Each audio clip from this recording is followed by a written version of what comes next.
시간에는 이제 관에 대해서 알아보도록 하겠습니다.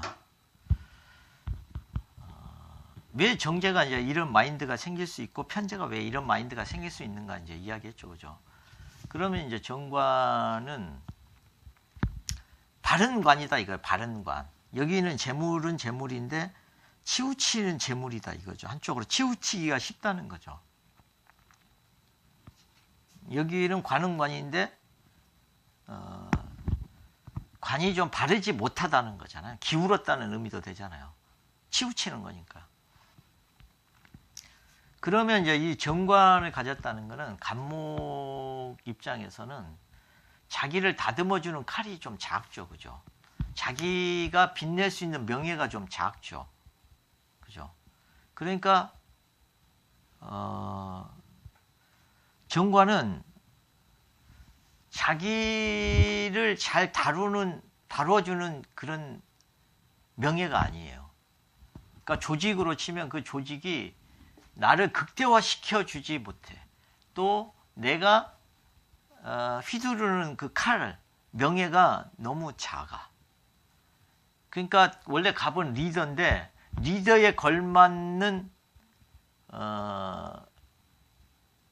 권한을 안 준 거예요. 내가 그런 칼을 부여받지 못했어요. 그렇기 때문에 자기가 최고가 되기가 조금 쉽지 않죠. 그러니까 조직 생활을 하는 거예요. 조직 생활. 조직 생활을 할 수밖에 없어요. 왜냐하면 자기가 리더여야 그 오너가 되는 거죠. 자기가 이렇게 많은 사람을 거느리려고 그러는데 칼이 너무 짧아. 작은 칼을 들고 나를 따르라 그러면 누가 따르겠어요? 칼도 잘 보이지도 않는데. 긴 칼을 들고 이렇게 이순신 장군처럼 나를 따르라 이래야 그 권위가 있죠. 단검을 빼들고 나를 따르라 이러면 너무 경망스럽죠, 그죠? 그래서 이제 요 정관은 요 신이라는 요소로 갑을 치면은 이 사람의 할 수 있는 역할이 관 명예가 이렇게 어느 정도 좀 제한이 돼요. 그러니까 조직 생활을 잘 해야 되고 상명하복 정신이 좀 높아. 그런 사람만이 살아남아. 또 자기가 리더도 아니면서 이렇게 폼 잡으면 그 사람은 어디서 무슨 역할을 하겠어요. 그래서 대개 이런 사람은 시키는 일은 능력을 발휘해요.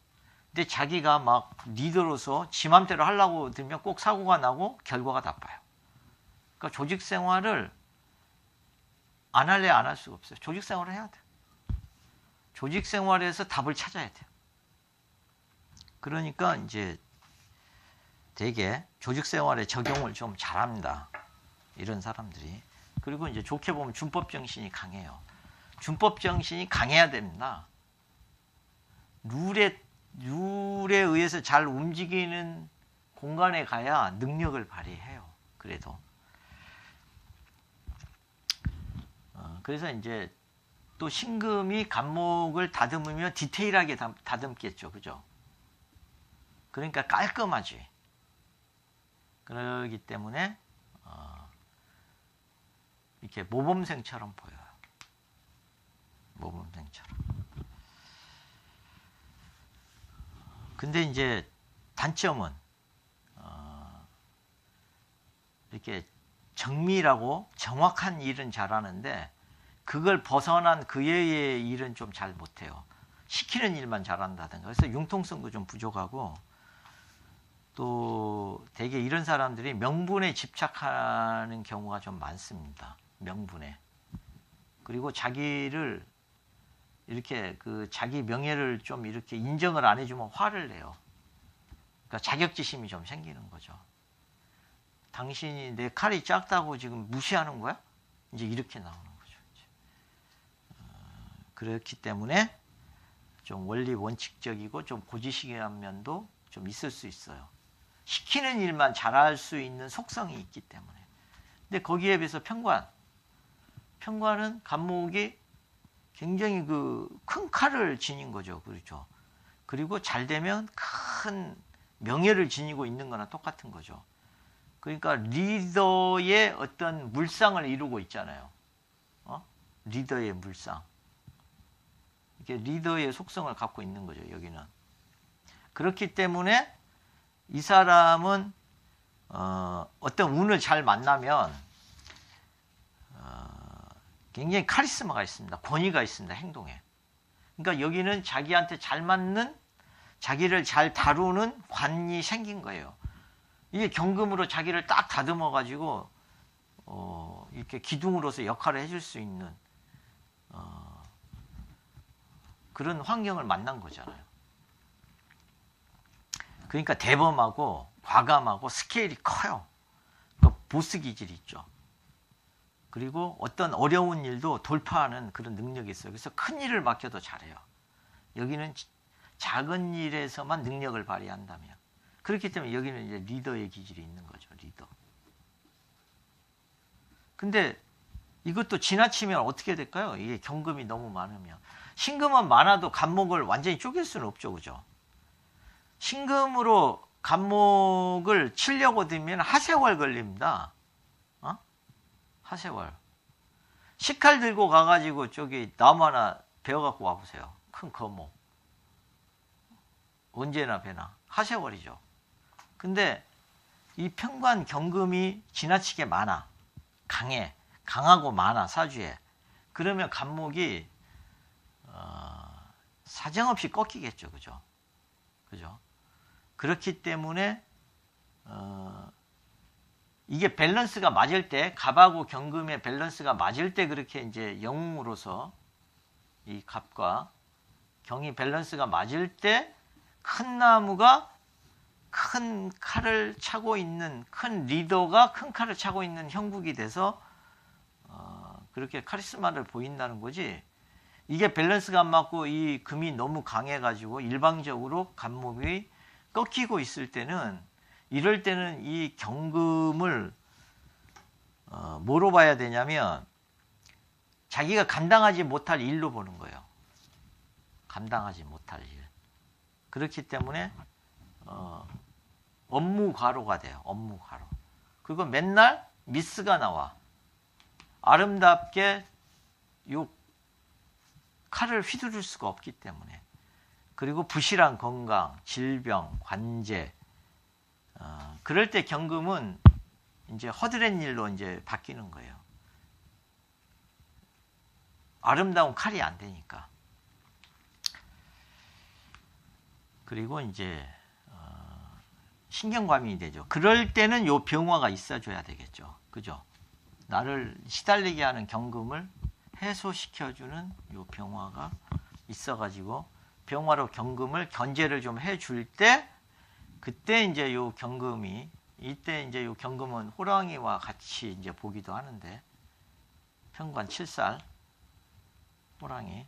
그러면 이제 병화로 경금을 견제를 하면 그때는 요 경금이 말을 잘 듣죠. 나를 무정하게 잘 못 치죠. 가을 기운이 너무 많아가지고 내가 죽게 생겼는데 다시 일조량이 늘어가지고 다시 내가 생기가 생겨. 광합성 작용을 해서 영양분을 많이 보충을 해가지고 내가 경금을 감당할 수 있는 능력이 생겼어. 그렇기 때문에 이걸 식복으로 본다고 그랬잖아요. 질병 건강을 막아주는 그런 기운. 알겠죠? 그래서 이제 편관은 그런 속성이 있습니다. 그리고 정인. 이게 이제 양이면, 요게 이제, 요거는 음양이 다른 거예요. 그렇기 때문에 요거는 이제 개수가 되는 거고, 요건 개수가 됩니다. 요거는 이제 임수가 되고, 음양이 다르고 나를 생해주는 수. 그게 이제, 지지로는 물론 이제 자수고, 요거는 해수인데. 요 정인이 나를 생을 해주는 거죠. 그렇기 때문에 원래는 이제 수량이 좀 많아야 됩니다. 그래야 이제 이 간목이 큰 나무로 자라는데 이렇게 생을 좀 잘해주죠. 그래서 정인 같은 경우가 되면 특히 이제 요 물이 되게 절실하게 필요했을 때 같으면 인복이 있어요. 인덕이 있어요. 나를 이렇게 끊임없이 큰 나무로 성장시켜주는 윗사람이 있는 거니까 부모도 있고 부모 역할을 하는 사람들도 항상 있는 거고 내 후원자가 있는 형국이니까. 그리고 이제 인성이라는 건 내가 정보를 계속 받아들이고 싶어 하는 거잖아요. 그러니까 학문을 좋아해요. 내가 성장하는 데 필요한 정보가 필요해. 학습이 필요해. 내가 성장을 하기 위한 뭔가가 이렇게 필요해. 그래서 그 받아들이는 것 중에 공부도 해당되는 거죠. 그러니까 학문을 좋아해. 내가 성장을 해야 되니까.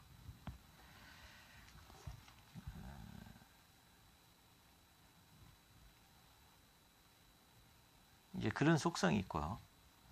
그 다음에 이제 단점으로 보자면 만약에 너무 이거에 지나치게 의지를 하게 되면 좀 마마보이 기질도 있고 간목이 리더인데 자꾸 엄마를 찾아. 좀 뭔가 안 맞죠, 그죠? 좀 우유부단하고 엄마가 꼭 시켜야 일을 해. 전화로 엄마한테 물어보고 엄마 이게 있는데 어떤 거 골라요? 뭐 이런 식으로. 이제 그렇게 되면 요게 이제 마마보이 기질로도 나오는 거죠. 그러니까 그게 부정적인 역할을 할 때를 편인으로 보는 거예요. 부정적인 역할을 할 때를 편인으로 보는 거예요. 그렇기 때문에 이제 편인이라는 거는 엄마 이외에 나를 생해주는 대상들. 그러니까 올바르게 이제 생을 안 해준다는 의미가 있는데 사실 이런 거는 이게 간목이 큰 나무로 성장하기 위해서는 임수가 더 좋을 때가 많습니다. 육친은 한계가 있어요. 육친은. 왜냐하면 육친을 한번 비교를 한번 해볼까요? 10간 12지가 만드는 이 변화를 육친으로 해석하기에는 한계가 있어요. 갑의 경도 관, 편관, 을의 신도 편관, 뭐 병의 임수도 편관, 정의 개수도 편관, 기토의 을목도 편관, 무토의 간목도 편관. 이런 것들이 다 같겠냐고요. 이런 게 다 같을까요? 이게 다 지금 편관인데 이건 정관이고 그러면 이것들이 정관이 다 같은 거예요? 같을 수가 없죠. 그죠? 그러면 어떻게 다르냐고. 육친으로는 다 똑같은데. 그렇기 때문에 육친은 각각 오행이 갖고 있는 고유의 정보를 다 이렇게 드러낼 수가 없어요. 그렇기 때문에 사주는 오행 그 자체로 주로 오행을 가지고 주로 해석을 해야 되고 육친은 관계성을 보는 걸로도 충분합니다. 그냥 오히려 개수 수량이 작을 때는 정인이 도움이 안 된 거죠. 엄마 덕이 부족한 거죠. 오히려 정인이지만 편인이 오히려 나무가 크는데 더 일조를 많이 한 거죠. 물론 임수가 지나치게 많아가지고 간목이 들뜨면 그때는 이게 좋은 역할을 못한 거죠. 그죠? 생해준다고 그러면서 나를 해친 거니까. 그래서 이제 편인은 대개 정인에 비해서 조금 시야가 좀 좁습니다. 좁고 한 분야를 깊이 보는 속성이 있어요. 그리고 이제 좀 끈기가 좀 부족한 속성이 조금 있고 또 신비주의에 잘 끌리는 속성도 있고 또 피해의식 같은 것도 좀 많이 있습니다. 그래서 대인관계에 피해의식을 좀 잘 느껴요. 왜냐하면 계모한테 잘하는 속성 같은 게 있어서 그래서 나보다 그 사랑이 다른 사람한테 가는 그런 피해의식을 좀 잘 느끼고 자기만의 세계에 빠지는 경우가 좀 많이 있죠. 이런 것처럼 이제 이렇게 육친을 전반적으로 간단하게 한번 살펴보았습니다.